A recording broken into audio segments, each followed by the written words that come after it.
Gimana Ustaz kabar-kabarnya? Alhamdulillah baik ya. Nah, sudah hadir ya di hadapan kita ustaz-ustaz tercinta kita. Nah, udah pada kenal belum sama ustaz-ustaznya, sama pematerinya? Ya mungkin ada pemaparan sedikit ya tentang biodata ustaz-ustaz kita depan. Yang pertama ada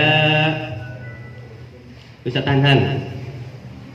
Ustaz Hanhan nih beliau merupakan lulusan S1 Sarjana Bahasa Arab Universitas Kairo Mesir dan lulusan S2 Magister konsentrasi di Linguistik Arab Universitas Al-Azhar Kairo Mesir dan sekarang sedang melanjutkan S3 saja di Al-Azhar. Nah, dan beliau juga nih Masya Allahnya pernah beberapa kali dipublikasi di lingkungan mahasiswa Fakultas Bahasa Arab, yaitu penyair Nabiullah Zubiani dalam Fan I'tizar dan analisis fonetik Arab pada surat Ad-Duha dan kajiannya filosofi pada kitab Manar Al-Huda fi Al-Waqfi wal Ibtida. Nah, itulah biodata singkat Ustaz Hanhan. Nah, beliau selalu yang kedua ada Ustaz Nur Saman.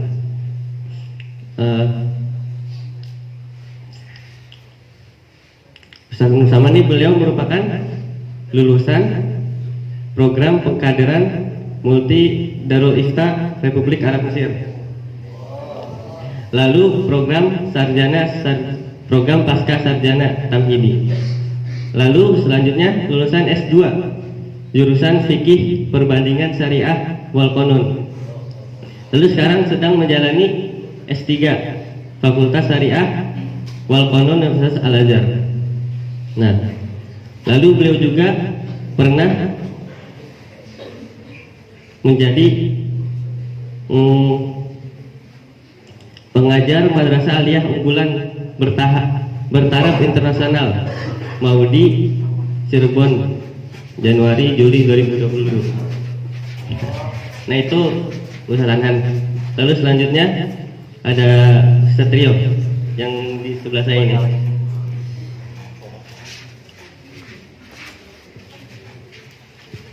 Beliau ini merupakan lulusan S1 Universitas Al-Azhar dan sekarang sedang melanjutkan S2 yang insya Allah nanti tanggal 19 akan menegosiasi untuk S2-nya. Semoga dilancarkan dan dipermudah ya. Dan beliau juga pemegang sanad 20 riwayat berbeda yang bersambung ke Rasulullah SAW dengan berbagai varian qiraat. Ya, mungkin itu biodata singkat dari pemateri kita yang sudah hadir di hadapan kita. Ya, langsung saja ya. Mungkin nanti sesi pertama akan ada pemaparan dari ustadz-ustadz kita yang kurang lebih 30 menit.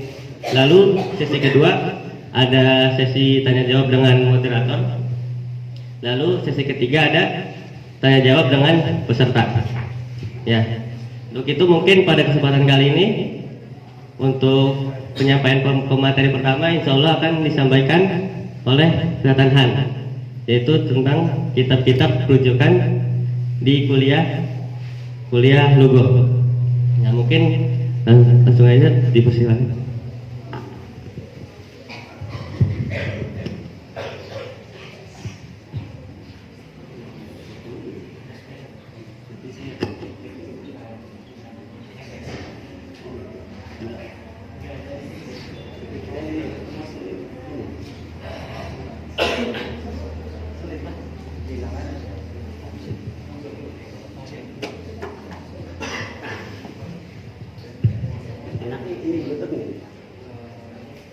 Jadi diklik-klik gitu.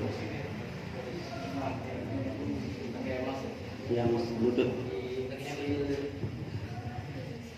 Assalamualaikum warahmatullahi wabarakatuh. Alhamdulillahirabbil alamin. Alhamdulilladzi hadana li hadza wa ma kunna linahtadiya laula an hadanallah. Wassalatu wassalamu ala Rasulillah wa ala alihi wa ashabihi wa mawalah, amma ba'd. Alhamdulillah, di kesempatan kali ini bisa bertemu lagi dengan santri-santria semua di kesempatan yang berbeda. Biasanya kita dalam forum kelas, sekarang dalam forum seminar ya, dalam rangka mengenal buku secara umum yang akan diadakan atau yang diselenggarakan di Cairo Book Fair ya, Cairo International Book Fair. Jadi CIB ya, kalau Ma'arif udah biasa ya, kita ini aja Cairo International Book Fair CIB. Mungkin di ini diklik-klik aja ya. Kalau saya ngambil judulnya mengenal sekilas buku-buku penunjang, karena ini sekilas, tentu dengan 30 menit dan ini tidak akan semuanya, jadi hanya sekilas saja. Buku-buku penunjang kuliah bahasa Arab di CIB, Cairo International Book Fair. Lanjut. Oke. Sebelum masuk, saya ingin memberikan mukadimah dulu lah, dua slide gitu ya untuk mukadimah, bukan slide itu ya. Ya, yang pertama agar CIB lebih bermakna, ya, agar ma'rod kita bermakna. Jadi kita ke ma'rod itu enggak yatihuna fil ard, ya, enggak arba'ina sanatan yatihuna fil ard, enggak tahu mau kemana, ya, ke sana numpang foto-foto doang di depan maktabah kitab gitu ya. Nah, agar CIB lebih bermakna, apa saja? Ketika pertama kali datang, lebih baik jangan membeli buku dahulu. Ini yang sering terjadi di kita ya. Mungkin pertama kali datang ke Ma'rif, banyak uang, langsung beli. Nah, alangkah baiknya ketika pertama kali datang itu marhalahnya marhalah observasi, ya, marhalah di mana kita mencari tahu, ya, membandingkan, melihat. Karena tidak jarang kita udah beli, ternyata teman kita ada yang beli lebih murah. Nah kan itu sakitnya tuh di sini kan, ya. Atau sudah beli, teman kita ada cetakan yang lebih bagus, yang lebih berkualitas. Jadi intinya ketika kita pertama kali itu, bagusnya jangan langsung semua dibeli. Saya itu dulu zaman, ya sekarang juga masih muda ya, zaman masih muda ya, kemarin itu bisa sampai 5 kali ya bisa sampai 5 kali 6 kali gitu ya, satu hari itu untuk satu sholah. Jadi jangan langsung beli, kalian punya data, punya buku, tulis apa nih buku yang memang berminat, kalian bandingkan dengan yang di darosah ya, kalian bandingkan, karena kan apalagi kita ya yang memang keuangan juga terbatas ya. Itu. Kemudian ini yang tadi, cari informasi dan bandingkan buku yang ingin dibeli. Ini cetakan ini berapa harganya, mu'alif ini berapa dengan yang darosah. Apalagi kita kadang di Maridi ada dua ya, kadang maktabah itu mahal, kadang murah. Ya, itu harus dibandingkan dengan yang darosah. Bahkan kita kan sekarang zamannya internet, coba lihat searching kitab ini, cetakan ini berapa harganya nih.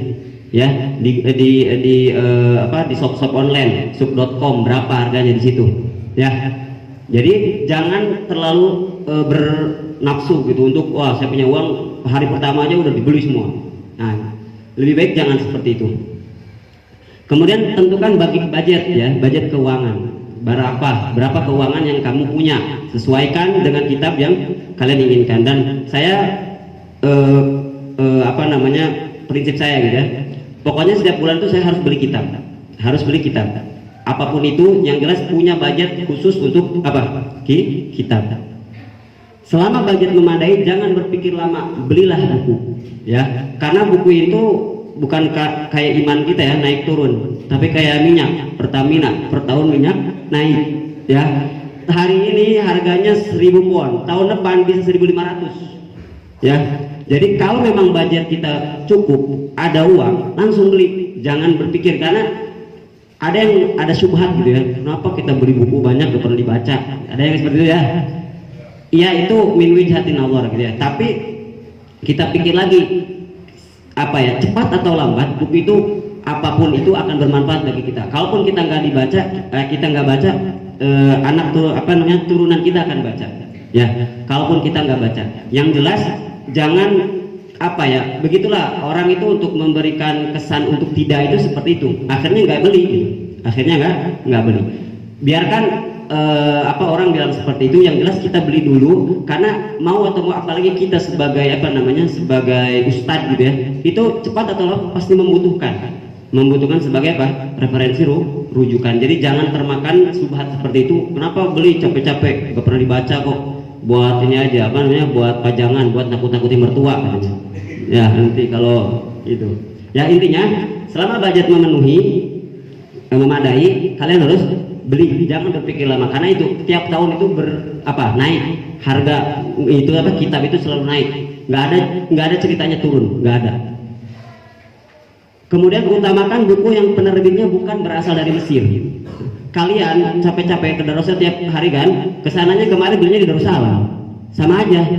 Jadi lebih baik ketika ma'rad itu utamakan dulu yang penerbit Suriah, penerbit Libya, ya, penerbit ini yang nggak ada di Mesir. Apalagi penerbit kalau memang rujukannya Eropa, ya, buku-buku Eropa berbahasa Inggris, itu yang didahulukan. Kalau di Ma'rib lebih utama, atau yang memang jarang ada di pasaran, jarang ada di, walaupun penerbit Mesir tapi jarang nggak ada di Mesir, adanya biasanya di Ma'rib. Nah gitu ya, makanya penting sekali yang pertama ini. Jadi ketika pertama kali datang jangan langsung banyak beli buku, ya, kalian bandingkan informasi semua secara detail, gitu ya. Setelah itu barulah marhalah untuk membeli. Itu kurang lebih ada satu lagi lupa. Kemudian CIB tidak hanya tentang beli buku, maksudnya kalian bisa memanfaatkan fa'aliyat atau acara-acara yang di CIB. Kalian kalau ke Solahnya Azhar itu banyak acara-acara seminar, jadi nggak harus ke CIB itu kalian untuk beli buku, ya. Ada seminar Syekh apa ngisi, setiap Solah itu Darus Syuruk ada di situ, ada biasanya fa'aliyat seminar apa, jadi tidak harus beli buku. Kemudian juga istilahnya menemukan komunitas. Banyak saya di sini ya, ketika itu bertemu dengan Dr. Muhammad Imaro, Dr. dalam tanda kutip Yusuf Al-Qardawi, itu di Ma'rad ya. Kemudian saya Usama. Jadi banyak ulama-ulama besar itu datang ke Ma'rad. Tidak harus Ma'rad itu hanya untuk beli buku. Datangi Darus Syuruk, apa ada aja fa'aliyatnya selama 2 minggu ini. Nah, nanti kalian biasanya dapat tuh acara-acara hari ini jam 9 ada apa, datangi seperti ya. Jadi tidak harus tentang beli buku, bisa juga buat foto-foto ya. Nah itu ya. Kemudian detail aula ini mungkin secara ini aja untuk dan kebanyakan dari kalian saya lihat udah banyak ke sana ya, aula atau sholah yang ada di sana. Pertama, aula pertama, tahap pertama itu untuk penerbit yang memang berasal dari Mesirnya. Ini mungkin di nomor 2 kan, kalian fokus di yang kedua, penerbit buku-buku asing ya dari sholah yang biasanya untuk sholah itu ada ada ABC gitu ya, ABC, kemudian janah ya, ABC setiap itu ada 3. Kemudian hal 2 juga sama, kemudian hal 3 buku-buku negara-negara Arab ya, Suriah, Urdun, Libya. Nah ini kalian fokusnya di 2 dan 3 untuk memastikan tadi. Kalau ada pun yang dalam tanda kutip ya seperti Darussalam, seperti Darul Hadis, itu bisa kalian kapan saja ketika ke Darussalam, ya kan? Nah justru yang didahulukan itu maktabah-maktabah yang memang jarang. Kalaupun ada di sini biasanya ditaukil sistemnya. Di Darussalam tentu harganya akan lebih mahal karena dia ngambil lagi. Beda kalau langsung dari dari penerbitnya. Kemudian jadi keempat, buku-buku agama yang masih Mesir juga. Kemudian Sur Azbaki ini nama tempat ya di Ataba yang memang terkenalnya murah. Kalau kita mah di Jakarta Tanah Abang, ada buku ya itulah tempat khusus buku kalau nggak salah ya. Kuitang ya, itu benar, Kuitang. Dulu saya di Jakarta sering ke Kuitang. Intinya ini untuk mengetahui peta. Sebenarnya nanti ketika datang juga di tiap hal ini ada nama-nama petanya ya, ada petanya, nama-nama maktabahnya. Intinya yang di sini ingin saya tekankan bahwa penerbit Mesir kalau bisa dinantikan dulu ya, dinantikan dulu. Kecuali tadi kalau memang jarang, kalau yang udah kubok-kubok di Darussalam nggak ketemu, bisa dicari di penerbit Mesir dulu. Nah, adapun yang lebih utama itu justru yang penerbit yang bukan di Mesir, yang memang nggak ada di Mesir, ataupun kalaupun ada ditaukilkan sistemnya, dan itu harganya biasanya mahal. Masuk ke pembahasan kita ya, itu 2 slide untuk mukaddimah saja. Di bahasa Arab itu kurang lebih ada 12 cabang ya, cabang ilmu dalam bahasa Arab. Dan cabang ini juga bercabang lagi sebenarnya, hanya dalam konteks ini nggak mungkin saya terangkan semua, tapi ini cabang secara umumnya.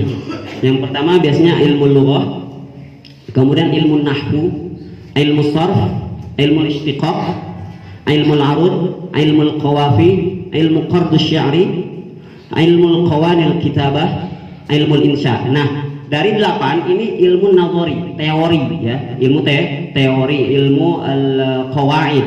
Nah, di nomor 8 di nomor 9 maaf, itu mulai ilmu tatbiqi, insya. Insya di sini bukan ngarang waktu ujian saja ya. Insya di sini munshi al-syi'r, membuat syair, munshi al-khutbah, munshi nasr, seperti itu. Kemudian ilmu ma'ani, ilmu bayan, ilmu badi, yang 3 terakhir ini balaghah dan termasuk tatbiqi. Sebenarnya ada satu lagi yaitu ilmu muhadharah, dan masuk di situ sejarah. Hanya dalam konteks ini tidak saya masukkan. Jadi keseluruhannya kurang lebih ada 13. Tapi tidak saya masukkan ilmu apa? Ilmu muhadharah wa tarikh. Kita mulai satu-satu. Ilmu lughah. Ilmu lughah mungkin definisi dan tujuan ini akan saya cepat-cepat saja karena pun waktu. Ya, ilmu untuk mengetahui kata-kata mufradatul alfaz, ya, mufradatul alfaz. Jadi ini artinya apa? Secara lafal ya, secara kalau kita bahasanya seperti mukjam ya, seperti itu. Tujuannya untuk mengetahui asal kata, seluk-beluk kata, memberikan pedoman dalam penggunaan bahasa baik tulisan maupun lisan. Ya, untuk itu dari awalnya sebelum sebuah tarkib ya, sebelum dalam berbentuk sebuah tarkib, kalimat itu kan sebuah apa? Kata. Nah, ada memang khusus ilmu itu ilmu apa? Lughah. Dan di sini ilmu lughah juga bercabang. Ada ilmu mu'jam, ada ilmu aswad dan seterusnya. Hanya tadi saya tadi tidak saya terangkan di sini, kita yang generalnya saja dulu dari ilmu lughah ini. Kemudian kitab yang memang diperlukan di ilmu lughah secara buku yang berkenaan dengan ilmu lughah yang dari dasarnya Mukhtaris Shahah. Ini kamus bisa, ini asalnya dari kitab As-Shahah dari Al-Jauhari. Kemudian diringkas oleh Ar-Razi. Ini maktabah yang mu'tabar atau yang sebenarnya banyak cetakannya. Ya, bahkan ada beberapa maktabah dia dibentuknya pocket gitu ya. Bentuk pocket yang bisa dibawa kemana-mana. Nah, ini bisa dijadikan rujukan untuk orang yang marhalah ibtidaiyah ya. Kemudian menengah fiqhul lughah wa asrul arabiyyah lit-ta'alimi. Nah, di sini fiqhul lughah ini banyak anwaul masyi contohnya. Bentuk-bentuk berjalan, bentuk-bentuk ngantuk. Kalau di kita kan cuma ngantuk sama apa? Nundutan ya, apa? Apalagi di kita. Nah, kalau di Arab itu nundutan marhalah pertama ada namanya, kedua ada namanya, ketiga ada namanya, sampai dia ngorok ada namanya. Ya, dan ini fiqhul lughah wa asrarul arabiyyah lit-ta'alim. Dan ini juga sebenarnya banyak cetakannya. Tapi yang saya lihat yang bagus itu Maktabul Khanji ya. Selanjutnya yang marhalah ulianya islahul mantiq. Mantiq di sini bukan mantiq dari mantiq yang biasa kalian belajar ya, sanwi 1, sanwi 2. Ini mantiq di sini dari natoko, bagaimana membenarkan pembicaraan. Dan sekali lagi ini kitab ini banyak sebenarnya. Ini saya hanya mukhtaratnya saja dan bisa kalian lihat di beberapa PDF yang sudah dikirim ya di grup itu Ustaz Rio. Islahul Mantiq Ibnu Sikit Darul Ma'arif bitahqiq Ahmad Muhammad Syakir. Ini penting. Selanjutnya ilmu nahwu, dan ini ilmu nahwu kita ujalah saja, ma'lumun indakum, ilmu untuk mengetahui bahasa dan baris dan seterusnya. Tujuannya untuk menjaga kesalahan dan seterusnya ya, untuk dalam membahasa kesalahan makna, memahami Al-Quran dan seterusnya. Kitab untuk mubtadi, ini juga sebenarnya banyak ya, baik secara horizontal gitu ya, maksudnya dalam satu kitab kemudian syuruh-syuruhnya ataupun vertikal gitu ya. Sebenarnya banyak, tapi yang saya sebutkan ya hanya mungkin matnul muqaddimah al-jurumiyah, matannya itu mungkin untuk mubtadi bagus sekali, dan itu di sini cetakan Darussalam ada matannya saja. Selanjutnya syarahnya juga ma'ruf juga, Tuhfah Saniyah ya, bisa didapat Darut Tolai ataupun ya di Darut Tolai bisa, ataupun banyak ya Maktabul Asriyah juga ada banyak. Dan selama saya ke atas pasti ada itu, kitab wajib itu ada di tiap rak-rak buku kalian itu ada ya. Kemudian marhalah mutawassitnya menurut mutafassis itu Ibnu Aqil itu mutawassit ya. Syarah Ibnu Aqil itu mutawassit untuk untuk mempelajari nahwu. Lalu di situ yang paling bagus, banyak sekali cetakan, tapi yang paling bagus tentu yang cetakan atau tahqiqnya Ali Muhammad Muhyiddin ya, Syekh Muhyiddin. Di situ ada Darut Tolai dan Maktabah Asriyah. Dan terakhir atasnya atau marhalah muntahinya, dan ini pun sebenarnya banyak juga, hanya yang paling istilahnya saya pun merasa kadang harus baca 2 kali 3 kali gitu. Ya, itu Hasyiatus Sobban. Hasyiatus Sobban maksudnya baca 2 kali itu karena nggak paham kalau 1 kali gitu. Jadi memang muntahi sekali. Hasyiatus Sobban ala Syarah Asmuni itu yang bagusnya Darul Kutub Al-Ilmiyah Beirut Lubnan. Nah ini Beirut Lubnan. Nah kalian ini memang ada ya Darul Kutub Ilmiah ya Lubnan di Darul saya. Tapi yang seperti ini contoh Darul Kutub Al-Ilmiyah ada contohnya. Tapi kadang karena yang di Ma'arif ini langsung dari Lubnannya itu kadang harganya berbeda. Perlu kalian juga perbandingkan di situ. Ya. Selanjutnya ilmu shorof, dan ini pun ala ujalah saja untuk mengetahui pembentukan kata dan seterusnya. Tujuannya sama dengan nahwu kurang lebih. Buku-bukunya yang dari Mubtadi, Durusut Tasrif li Muhammad Muhyiddin ya, dan saya sebutkan juga banyak juga, bisa Makmul Bina ya. Ini bisa dijadikan rujukan. Selanjutnya mutawassitnya Syadul Urfi fi Fannis Sarfi. Yang paling bagusnya itu cetakan Darul Kian Al-Qahirah ya. Muntahinya Al-Mumti' fi Tasrif Ibnu Asfur. Ini orang Spanyol, Al-Ishbili. Dan tahqiqnya dan penting juga yaitu Fakhruddin Qobawah. Fakhruddin Qobawah ini termasuk muhakkik terkenal juga, sering mentahqiq kitab-kitab turas terutama yang bergenre lughah ya, berbau-bau lughah, termasuk barusan Syekh Muhyiddin itu juga sama. Selanjutnya ilmu istiqaq. Ilmu istiqaq, nah ini mungkin agak baru ya.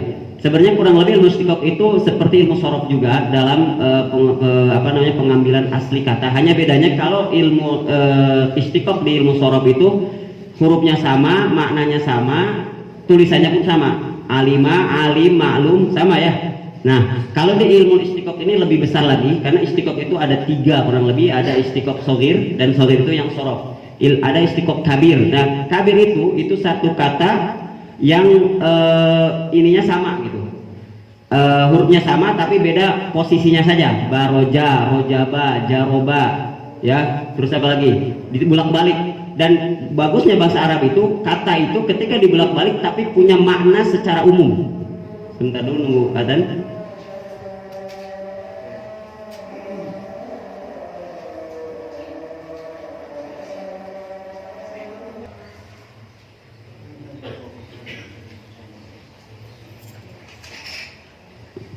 Lanjutnya nanti tolong dikabari ini ya kalau waktunya ini ya.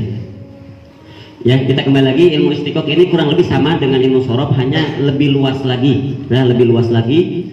Jadi pembahasannya lebih luas. Tidak hanya sekedar istiqaq sorfi. Ada istiqaq kabir, akbar, kemudian kibar. Tapi bukan konteksnya saya menerangkan di sini. Intinya itu ya. Kemudian tujuannya juga sama, menjaga kesalahan dalam mempergunakan bahasa, mengetahui huruf asli ya, mengurut asli tadi ya, antara contohnya fum mana yang lebih asli ya, atau tadi jabaro, rojaba dan jabaro, bajaro dan seterusnya. Kitab yang digunakan dalam ilmu istiqaq ini untuk mubtadi ini muasir yang saya lihat yang bagus, Bulghatul Mushtaq fi Ilmil Istiqaq ya. Ini cetakan Darul Misr Qahirah. Lalu untuk mutawassitnya Kitabul Istiqaq Ibnu Duraid. Ini turas tapi tidak terlalu ya mudah lah untuk dipahaminya. Untuk dipahaminya. Kemudian ini muhakkiknya Abdus Salam Harun. Abdus Salam Harun juga ini termasuk ulama yang banyak mentahqiq kitab-kitab lughah. Abdus Salam Harun, Darul Jil Beirut. Kemudian yang muntahinya Mu'jam Maqayisil Lughah Ibnu Faris. Nah ini beliau mentaklib lah istilahnya, mentaklib seluruh huruf hijaiyah. Seluruh huruf hijaiyah dengan sistem tadi bajaro, jabaro, rojaba semua di Mu'jam Maqayisil Lughah itu ya. Kemudian ilmu selanjutnya ilmu al-arud wal qawafi, ini juga alal ujalah ya. Ya, ilmu al-arud yang mempelajari biasa bersangkutan dengan syair, wazan-wazan yang kurang lebih ada 14 ya. Kemudian membedakan karya sastra berbentuk syair dan bukan yaitu berbentuk prosa maksud saya itu. Ini itu apa tipe ini. Ilmu qawafi, nah ini biasanya kalau arud itu wazan, kalau qawafi itu di akhir, huruf akhirnya ya, huruf akhirnya. Nah, ilmu yang membahas hukum terakhir kata dari bait syair yang sehingga dikaya keindahan syairnya. Tujuannya kurang lebih sama dengan ilmu arud. Kitab yang berkenaan dengan ilmu arud wal qawafi ini apa muasir ahdas sabil ila ilmail khalil arud wal qafiyah di Mahmud Mustafa tahqiq Said Muhammad Al-Liham ya, Darul Alamul Kutub kitab Al-Qahirah. Selanjutnya mutawassit Mizanud Zahab. Ini Mizanud Zahab berbentuk syair. Saya lebih merekomendasikan yang menengah ini karena berbentuk syair. Mudah dihafalnya gitu, maksudnya berbentuk bait seperti alfiyah seperti itu ya. Mizanud Zahab ini berbentuknya seperti syair. Ahmad Al-Hashimi. Selanjutnya ini Mu'ashir Al-Hashimi. Untuk muntahinya Al-Kafi fil Arud wal Qafi lil Khatib At-Tibrizi. Ya, Khatib Tibrizi ini memang di abad keempat dan banyak syarah mu'allaqat, syarah diwan banyak sekali Tibrizi ini. Kemudian tahqiqnya Fakhrul bawah lagi ya. Selanjutnya ilmu qawadil kitabah. Ya, cara-cara penulisan, penulisan. Kemudian juga khat termasuk di sini ilmu qawanin ya. Kemudian alamat tarkim, imla ya, tanda baca. Ini termasuk ilmu apa? Qawanin al-kitabah. Tujuannya untuk memperindah tulisan sesuai dengan tanda baku bahasa Arab. Kemudian buku yang berkenaan dengan qawanin kitabah ini yang turas ya, kitab Subhul Aksha fi Kitabil Insya. Ini enggak saya klasifikasikan dalam bentuk mendasar menengah karena memang qawanin tulis itu ya sama saja gitu. Ya imla mau yang besar mau yang kecil ya itu qawaninnya gitu. Jadi di sini enggak saya klasifikasikan dalam bentuk mubtadi, mutawasit, muntahi. Tapi saya bentukkan ada rujukan turas ya. Subhul Aksha ini kurang lebih 14 jilid. Ya 14 jilid. Dia ya itu masalah nulis doang ya. Masalah nulis, cara-cara nulis dan seterusnya. Ya. Selanjutnya kontemporernya Qawaid Imla wa Alam Tarqim li Abdissalam Muhammad Harun. Ini yang tadi yang muhakkik beliau punya buku khusus Qawaid Imla wa Alam Tarqim ini untuk qawaid imlanya. Selanjutnya untuk khat ya yang tulisannya ingin bagus, ini yang saya recommendednya Alim Nafsakal Khut Arabiyah kurang lebih ada 3 jilid tentang semua khat ya, khat riq'ah, khat diwan dan seterusnya. Maktabah Ibn Sina Al-Qahirah. Ini yang tadi Qawaid Imla Darut Tolai, mungkin kalian sering dengar ya, Darut Tolai. Bisa dijadikan rujukan juga. Dan ini Qawaid Imla Qawaid Imla itu 1 jilid saja. Ya. Selanjutnya ilmu insya masuk di ilmu praktek. Insya ini namanya praktek, tadi munshi di sini bukan buat karangan saja, tapi bagaimana mengolah di ilmu-ilmu sebelumnya dari 1 sampai sebelum ini untuk menjadikan sebuah karya sastra, dijadikan sebuah tulisan, dijadikan sebuah khutbah ya. Bagaimana mengolah itu? Ilmu tentang mengarang, membuat karya sastra, surat, buku, pidato dan seterusnya. Tujuannya tentu memperbanyak kosakata dari mufrodat tadi, nahwu sorf yang kita pelajari semua itu dipraktekkan di ilmu insya ini. Bagaimana kalian menjadi seorang penulis, menjadi seorang sastrawan di sini di ilmu insya ini. Buku-buku yang berkenaannya Muntakhab ini saya pilih muasir.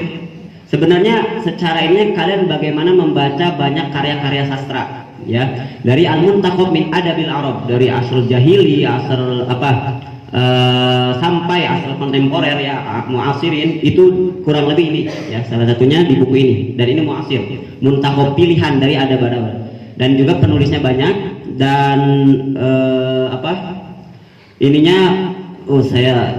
tidak saya tulis ini ya, maktabahnya. Tapi di sini buku ini masyhur sekali ya, Al-Muntakhab min Adabil Arab, termasuk Jawahirul yang setelahnya Jawahirul Adab ini juga masyhur sekali. Jawahirul Adab juga pilihan-pilihan bagaimana kita membuat insya, pilihan-pilihan buku-buku adab, buku-buku sastra walaupun tidak mendetail ya. Kalau ingin mendetail ya berarti kitab-kitab diwan, kitab-kitab makomat, kitab-kitab yang berbentuk nuansa sastra di situ yang jadi rujukan. Hanya ini yang saya pilih ini pilihan-pilihannya al-mukhtarat dari buku-buku atau buku-buku ya karya-karya sebelumnya.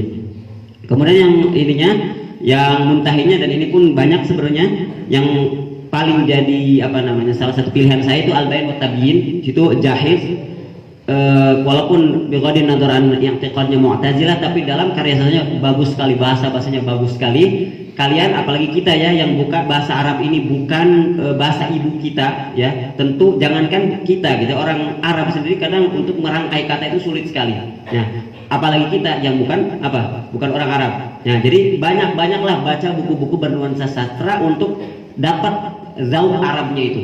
Ya, banyaklah baca, terlepas kalian nanti kuliahnya apa, tapi bahasa Arab itu syarat mutlak. Oleh karena itu banyak buku sastra dibaca untuk mengikuti zauk Arabnya, mengikuti uslub Arabnya bagaimana. Termasuk ini tadi ya, dan novel-novel Arab ya, Toha Hussein, kemudian Najib Mahfuz. Ini tidak saya tuliskan semua ya, novel-novel ini itu juga perlu kalian baca banyak ya. Dan kalau kalian ini novel itu kebanyakan Darus Syuruk ya, Darus Syuruk. Kemudian kalau yang bahasa mudah untuk mubtadi itu Ali Tontowi itu bagus sekali, buku-buku bahasa Arabnya, bahasa Arab yang mudah. Dan ketika kita banyak baca itu akan mempengaruhi atau memberikan pengaruh ke kita, sehingga kita mudah untuk menulis ataupun berkhutbah dengan bahasa Arab seperti itu ya. Intinya di Indonesia ini banyak sekali. Yang paling jelas semua buku-buku karya sastra baik berupa syair ataupun novel yang nanti dibaca akan menghasilkan kita bisa menulis. Selanjutnya ilmu qard syari. Kalau ini istilah bahasa mutaqaddimin atau turafnya. Kalau istilah sekarang itu naqdu syari, kritik sastra. Ya, kritik sastra. Jadi ketika kita itu ingin membuat sesuatu yang baik, itu pasti mengalami dulu proses. Ya, kita tahu baik itu pasti tahu salah dulu biasanya. Kita bisa, oh kamu itu kok kotor bajunya, akhirnya dicuci, ya kan? Akhirnya cuci itu bajunya itu jadi bersihnya.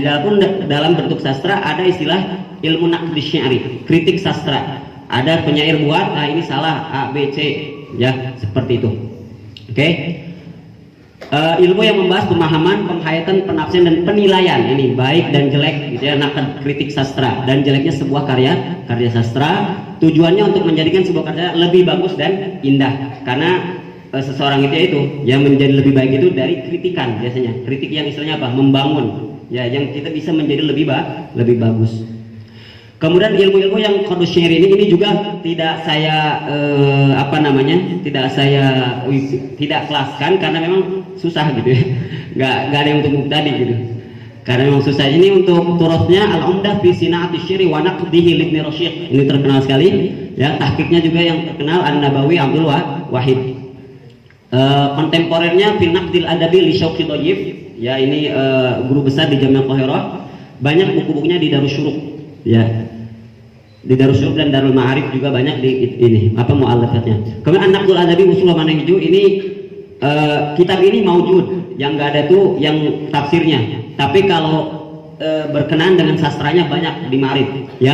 An-Naqdul Adabi Usul wa Manahij li Sayyid Qutb ya, Darus Syuruk Al-Qahirah ada ya. Yang dilarang itu tafsirnya, tapi karya-karya adabnya ya, muaddibnya, sastranya itu banyak sekali. Ini mungkin jadi pilihan, bisa jadi rujukan kalian untuk mengetahui mana yang baik ya, membuat syair, membuat khutbah, membuat nathar ya, dari situ.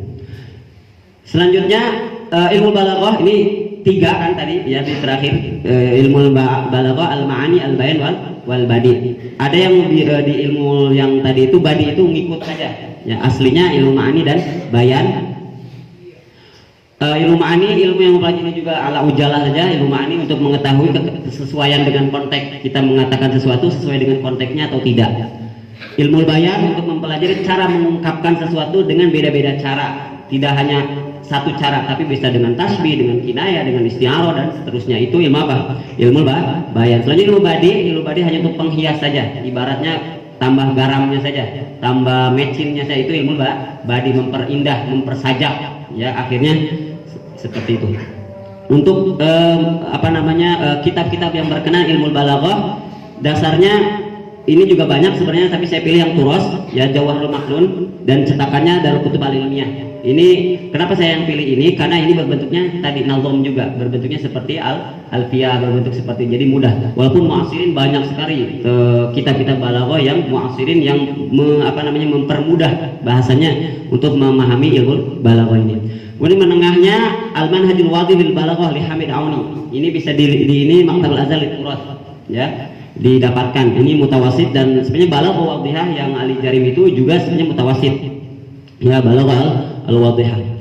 Selanjutnya tentu yang muntahanya Dalil Ijaz wa Asrul Balaghah. Ini cuma banyak sekali, tapi yang paling masyhurnya Dalil Ijaz, Asrul Balaghah, Abdul Qadir Al-Jurjani. Yang pentingnya tahqiqnya Mahmud Muhammad Syakir, karena ada beberapa muhakkik, tapi yang mu'tabar, ya, mu'tabar ini Mahmud Muhammad Syakir, gurunya Abu Musa, Dr. Syekh Al-Baladiyin, Dr. Abdul Musa. Selanjutnya ada dokter di kuliah saya, dia walaupun bukan pertama, dia mengkhususkan ilmu ma'ani. Dia punya silsilah ilmu ma'ani saja dalam satu buku, kemudian ilmu bayan dalam satu buku, ilmu badi, yaitu satu buku, ya. Ini Basyun Abdul Fattah, guru saya juga, guru saya di kuliah, dan ini benar-benar yang saya lihat gitu ya, itu bagus sekali gitu dalam pemaparan teori, kemudian praktek kepada Al-Qur'annya, praktek kepada syairnya. Ini sangat recommended sekali, walaupun kalian bukan khususnya di lughah, bisa memiliki ini bagus sekali. Jadi dia per buku, ilmu ma'ani khusus, ilmu bayan khusus, ilmu badi. Muassasatul Risalah, Muassasatul Al-Mukhtar Al-Qahir itu di belakang azan, ada ya. Kemudian terakhir beberapa penerbit berkonsentrasi pada ilmu humaniora, maksudnya ya ilmu hadoroh, ya, sakofah, kemudian bahasa di Mesir, ini yang di Mesir, ya. Maktabah Mujallad Al-Arabi itu di belakang, bukan belakang, di depan Masjid Azhar, ya, kuliah ada. Kemudian Muassasatul Mukhtar itu ini maksud saya itu berkonsentrasi, dia kebanyakan cetakannya bernuansa Arab, bahasa Arab. Walaupun Darussalam ada gitu ya, kemudian dari yang lain pun banyak, tapi ini dia ideologinya atau khususnya itu kebanyakan kitab-kitab berbahasa Arab atau tentang bahasa Arab. Selanjutnya Maktabatul Adab, ini di Ataba, ya, di Ataba di Syari Jumhuriyah di Opera. Selanjutnya Maktabah Angelo ini dia kebanyakan kontemporer, ya, teori-teori ilmu linguistik, ilmu bahasa Arab, ilmu bahasa itu banyak di Maktabah Angelo Al-Masjid di Opera juga. Kemudian Maktabah Wahbah ini sama juga di Ataba, dan banyak sekali karangan-karangan Dr. Azhar juga dicetak oleh Maktabah Wahbah, termasuk mu'allafatnya, karangannya Dr. Abu Musa, ya, banyak sekali. Selanjutnya Darul Ma'arif sebenarnya cabangnya banyak, tapi yang terdekat di kita di Awal Sabi baru itu ada, ya. Darul Ma'arif ada, bisa kalian ini novel-novel banyak sekali Darul Ma'arif. Kalau kalian, jadi kan supaya kalian juga ada sakofah Arabnya, kan mungkin agak bosen ayo baca nahu, ya. Coba beli novel, coba tadi karangan-karangan Ali Tontowi, ya, itu bagus sekali, bisa Yunammi malakatul lughahnya, ya. Kemudian Maktabah Darussyuruk ini juga banyak cabangnya di Mesir ini, Darussyuruk, tapi yang terdekat di kita di City Star, ya, di Awal Abbas. Kalian ketika ke City Star sekalian lah di lantai 2 atau berapa gitu, itu ada di Maktabah Syuruk. Di Ataba juga ada, banyak lah di Sayyidah Zainab juga ada Darussyuruk. Kemudian yang terakhir Majma'ul Lughah juga ini termasuk yang banyak sekali mencetak atau menerbitkan buku-buku berbau bahasa Arab. Dan di Ma'arij pun ada sholahnya. Hanya saya bisa lah kalian tanya-tanya kurang lebih, ya, mungkin di sholah pertama tadi yang khusus ini Mesir, ya, kalau nggak 1 ataupun 4, ya. Itu kurang lebih dari saya, atau lebih atau kurang. Yang jelas ini referensinya saya dapatkan dari yang PDF, kemudian dari beberapa link di internet, dan ini bisa juga kalian jadi rujukan nurbok.com, nyulpurot.com, Waqfiyah, kemudian books by language. Ini banyak sekali kita bisa mendownload di situ, ya, mendownload beberapa macam buku. Dan kalaupun bisa juga Nyulpurot ini sebenarnya dia kayak Shopee online-nya. Kalian kalau dalam tidak dalam konteks marot. Saya pernah beli di Nyul Purot ini, dia bukunya buku Urdun, dikirim dari Urdun ke sini langsung. Bisa ketika mepet nggak ada marot gitu ya. Ada beberapa saya nyari di Darussa nggak ada, saya ketik di sini Nyul Purot ada dan langsung dikirim dari negaranya. Ya. Itu saja mungkin kurang lebih dari saya. Semoga ada manfaatnya dan tentunya ini hanya sebagai pijakan landasan awal. Kalian pun di sini masih lama di Mesir, tiap tahun Ma'arudin akan ada gitu ya. Tapi jadilah terstruktur gitu. Setiap ada Ma'arudin ini saya akan beli ini. Ya, kalaupun kalian punya ini punya target per bulan, saya ada uang untuk beli kitab sebulan ini apapun itu. Atau kalian punya target berapa 3 bulan ingin beli kitab ini. Yang jelas harus ada beli kitab. Adapun ada syubhat untuk gini kenapa ngapain untuk beli nggak pernah dibaca, itu ya nanti kita akhirnya nggak beli akhirnya. Minimal udah ada di depan kita mah kita mau baca gitu ya. Sudah saja, semoga ada manfaatnya. Assalamualaikum warahmatullahi wabarakatuh. Saya kembalikan lagi ke moderator. Ya, beri tepuk tangan sekali lagi untuk Ustaz Ahmad.